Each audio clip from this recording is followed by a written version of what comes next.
కాకినాడ జిల్లా జగ్గంపేట మండలం రామవరం వద్ద జాతీయ రహదారిపై త్రుటిలో ఘోర ప్రమాదం తప్పింది. విశాఖపట్నం నుంచి చెన్నై వెళ్తున్న హైటెక్ బస్ ముందు వెళ్తున్న లారీని ఒక్కసారిగా ఢీకొట్టింది.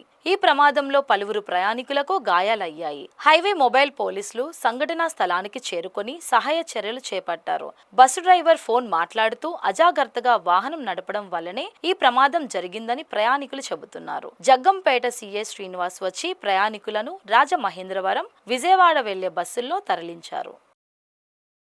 రామవరం గ్రామవారి అనేది 16 మీద ఒక కంటైనర్ ఫ్లో అవడంతో వెనకాల వచ్చినటువంటి ఎంఆర్ఎం హైటెక్ బస్సు చెన్నైకి వెళ్తుంది. ఈ బస్సు డాష్ అవడంతో గాయాలు పెద్దగా జరిగినప్పటికీ కూడా ఇందులో 42 మంది ప్యాసింజర్స్, మహిళలు మరియు చిన్నపిల్లలతో ఉన్నారు.